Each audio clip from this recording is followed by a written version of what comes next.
আপনি বলছেন যে মাচা নেওয়ার পরে যদি ভালো না লাগে তাহলে মানে মানি ব্যাক গ্যারান্টি। আপনি কিন্তু এই কথাটা বলছেন, আর আমি আপনার এই কথায় আশ্বস্ত হয়ে জিনিসটা নিছি, কিন্তু আমি মনে করি যে আসলে জিনিসটা নিয়ে আমি ঠকি নাই। রবিন দেওয়ান ভাই এখানে কাঠের ফ্রেমে মাচাটা সেট আপ করছে। আসসালামু আলাইকুম এভরিওয়ান। আজকে এই মুহূর্তে আমি আছি হচ্ছে গিয়ে গাজীপুর জেলার কালিয়াকৈর থানার চান্দরা পল্লী বিদ্যুতে। এখানে ছোট্ট একটা শখের বশে করা ছাগল এবং ভেড়ার সমন্বিত খামারই বলা চলে। মানে এখন যে রূপটা আসছে মোটামুটি খামারের রূপে আসার পর্যায়ে আর কি। এটা সম্পূর্ণভাবে শখের বশে রবিন দেওয়ান ভাই শুরু করছেন। রিসেন্টলি রবিন ভাই আমাদের শখের খামার থেকে তার এই নতুন শেডটা এক্সপানশন করার উদ্দেশ্যে এই প্লাস্টিকের মাচাগুলো নিয়ে আসে। মাচাগুলো ফিটিং করার পরে আমরা আজকে দেখতে আসছি যে মাচাগুলোতে কোনো সমস্যা হইলো কিনা, আর ফিটিংটা সে কিভাবে করছে সেটা, এবং পাশাপাশি তার খামারের প্রাণীগুলো কেমন আছে সেই বিষয়গুলো দেখার জন্য আসছি। আমরা গতানুগতিক সবসময় দেখি যে এই প্লাস্টিকের মাচাগুলো লোহার ফ্রেমে সেট আপ করা হয়, কিন্তু রবিন দেওয়ান ভাই এখানে কাঠের ফ্রেমে মাচাটা সেট আপ করছে। তো কিভাবে করছে সেটাই আগে দেখি, তারপরে রবিন ভাইয়ের সাথে কথা বলবেন।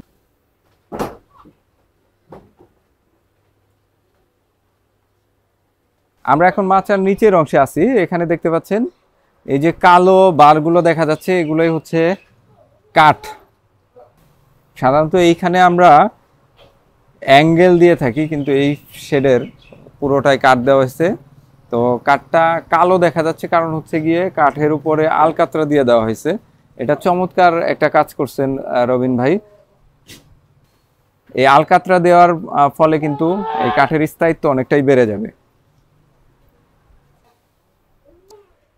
দুইটা মাচার যে মাঝখানের জয়েন্ট, এই জয়েন্ট বরাবর নিচে হচ্ছে কাঠটা দেওয়া হয়েছে। মাচার লেভেলটা কিন্তু অনেক সুন্দর হয়েছে, অনেক স্মুথ হয়েছে।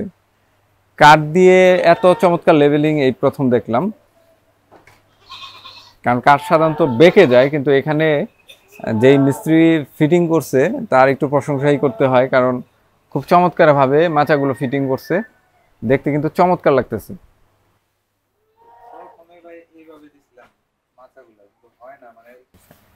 আসসালামু আলাইকুম, আমি মোহাম্মদ রবিন দেওয়ান। আমার বাসা হচ্ছে কালিয়াকৈর থানা চন্দ্রা পল্লী বিদ্যুৎ দিঘির পার বটতলাতে। আমি আসলে শখের বশত 6-7 মাস আগে কয়েকটা ভেড়া দিয়ে আসলে খামার শুরু করি, কিন্তু আসলে আমার ভেড়াগুলা রাখা অনেক কষ্ট হচ্ছিল। ফ্লোরে রাখলে মানে এদের গা ময়লা হয়ে যাচ্ছিল, ঠান্ডা লেগে যাচ্ছিল। পরে আসলে আমি মানিক ভাইয়ের ওখানে মানে ভিডিও দেখতাম কন্টিনিউ। তো ওই ভিডিওগুলো দেখা তার খামারের যে মাচাগুলা দিয়ে আসলে খামারটা করা ছিল, ওই মাচাগুলো দেখে আসলে আমার কাছে অনেক ভালো লাগে, আমি উদ্বুদ্ধ হই।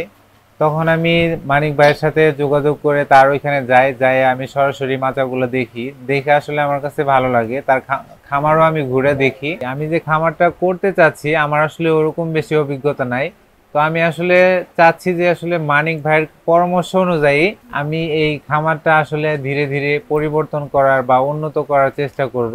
মাচায় রাখার সুবিধাটা হচ্ছে মানে আমার এখানে পরিষ্কার করাটা মানে সর্বপ্রথম সুবিধা।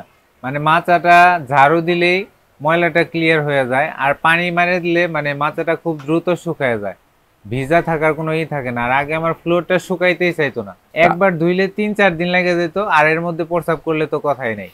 মানে এরাও থাইকা স্বাচ্ছন্দ্য বোধ করতেছে। তো অনেকেই তো কাঠ দিয়ে করে, বাঁশ দিয়ে করে, তো আপনি কাঠ এবং বাঁশ বাদ দিয়ে প্লাস্টিক কেন পছন্দ করলেন? আসলে প্লাস্টিকটা আপনার ওইখানে দেখে আমার কাছে ভালো লাগছে। প্লাস্টিকের মাচাটা দেখতেও যেমন সুন্দর বা এটা টেকসইও হয়, এই জন্য আসলে আমার এটা নেওয়া। আর সেট আপ করার পরে আমার কাছে দেখতে অনেক ভালো লাগে, বা এটা ব্যবহার করে এরাও স্বাচ্ছন্দ্য বোধ করতেছে, বা আমিও মানে কমফোর্ট ফিল করতেছি যে আসলে এত সুন্দর একটা খামার আমি তৈরি করতে পারছি। অনেকেই বলে যে প্লাস্টিকের মাচা করলে যেটা সমস্যা হয় যে ভেঙে ছাগল পড়ে যায়। আপনার এই ভেড়াটা যেটা, এটার ওজন কেমন হবে? এটার লাইভ ওয়েট প্রায় মিনিমাম 75-80 বা 90 এরকমই হবে। আমারও ধারণা ওইরকমই হবে, যেই বড় সাইজ মাশাআল্লাহ। তো এই 75-80 কেজির ভেড়াটা এখানে থাকতেছে, এটা কোনো সমস্যা হইছে? প্লাস দৌড়াইতেছে, মানে যখন হিটে আসে দৌড়াইতেছে, এটা ব্রিড করতেছে, তো ওই ধরনের সমস্যা আমি এখনো মানে দেখতে পাইনি। নিচে যদি ওই যে প্রোটেকশনটা যদি আমি কম করে দেই তাহলে তো মাচাটা আসলে নড়াচড়া করবে, আরেকটা বিষয় থাকে যে আমাদের দেশে কিন্তু এই যে এই প্লাস্টিকের মাছা বিভিন্ন মানের বিভিন্ন দামের পাওয়া যায়। জি জি। প্লাস্টিকের কোয়ালিটি মানে যেটা হচ্ছে গিয়ে বলা হয় যে অরিজিনাল দানা থেকে যে প্লাস্টিকটা তৈরি হয় হ্যাঁ। সেইটার একরকম কোয়ালিটি হয়, আর হচ্ছে গিয়ে রিসাইকেল প্লাস্টিকের কোয়ালিটি কিন্তু আরেক রকম। হ্যাঁ। তো যেগুলো সাধারণত একটু কমের মধ্যে পাওয়া যায়, লোকালি পাওয়া যায়, সেগুলো কিন্তু অধিকাংশই থাকে হচ্ছে রিসাইকেল প্লাস্টিক দিয়ে তৈরি। তো ওগুলার কিন্তু স্থায়িত্ব অনেক কম হয়, ভেঙে যাওয়ার সম্ভাবনা থাকে, কিংবা অনেক সময় কুরিয়ার ডেলিভারিতেও ভেঙে যায়। না আসলে ভাই ফিটিং করার সময় আমি ভেঙে যায়। আসলে আপনার এখান থেকে নেওয়ার হয়েছে, আপনি বলছেন যে মাচা নেওয়ার পরে যদি ভালো না লাগে তাহলে মানে মানি ব্যাক গ্যারান্টি, আপনি কিন্তু এই কথাটা বলছেন। আর আমি আপনার এই কথায় আশ্বস্ত হয়ে জিনিসটা নিছি, কিন্তু আমি মনে করি যে আসলে জিনিসটা নিয়ে আমি ঠকি নাই। আমার কাছে খুব ভালো লাগছে। এখন কথা কাজে তো মিল পাইছেন? অবশ্যই পাইছি। মাচা ফিটিং এর সময় তো টুকটাক একটু কাটাও পড়ছে, হ্যাঁ, কাটতেও হ্যাঁ, হয়েছে, তো কাটতে দেখছেন ভিতরে ম্যাটেরিয়ালটা কত স্ট্রং এবং কত ভালো। আমি আসলে ওই গ্রাইন্ডিং মেশিন দিয়ে কাটছি, স্ট্রং অনেক। এটা চাইলেই যে একজন মানে ভাঙে ফেলাইবো সেটা ওরকম ভাবে ভাঙার কথা না। পাঠাটা কিন্তু আমার অনেক পছন্দ হয়েছে, অনেক ফ্রেন্ডলি, অনেক ফ্রেন্ডলি। এটা একটা গারল ভেড়া, লেজটা একটু লম্বা, আর গায়ে যে লোম মাশাআল্লাহ। শীতের দিন ওর নিচে যদি লুকায় থাকা যায়, দেখেন কত বড়, তাহলে আর শীত লাগবে না। ওর গায়ে যে লোম। তো ভেড়ার পাঠা কিন্তু অধিকাংশ ক্ষেত্রে অ্যাগ্রেসিভ হয়, মানুষকে মারতে আসে, তেড়ে আসে।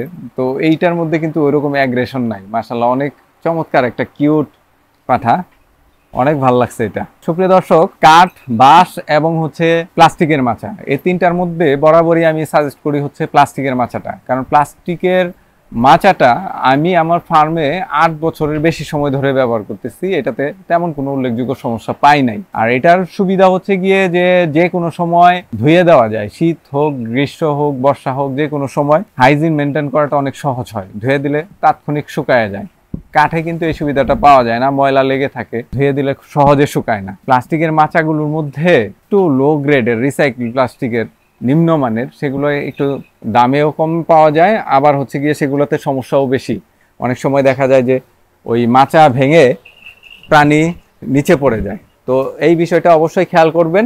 আমরা সারা বাংলাদেশে যে সুবিধাটা দিচ্ছি, এই প্লাস্টিকের মাচাগুলো 20টার বেশি মাচা হইলেই একদম হোম ডেলিভারি ফ্রিতে দিচ্ছি। আর কোয়ালিটির বিষয়ে কি বলবো, মাচাগুলো যদি নেওয়ার পরে আপনাদের কোনো ধরনের সমস্যা হয় তাহলে মানি ব্যাক গ্যারান্টি। ফিটিং এর সময়, কুরিয়ারের সময় যদি ভেঙে যায়, নষ্ট হয়ে যায়, সেক্ষেত্রে অবশ্যই আমরা মানি ব্যাক গ্যারান্টিতে এই মাচাগুলো দিব।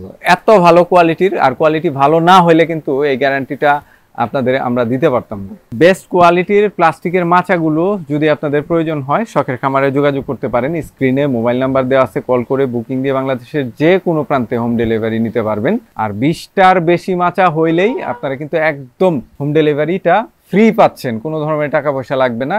আমাদের কোম্পানির গাড়ি যেই পর্যন্ত যাওয়ার রাস্তা আছে ওই পর্যন্ত আপনাকে দিয়ে আসবে। আজকের ভিডিওটি গাজীপুরের কালিয়াকুর থানার পল্লী বিদ্যুৎ থেকে এখানেই শেষ করছি। আল্লাহ আপনাদের সবাইকে ভালো রাখুক। আসসালামু আলাইকুম।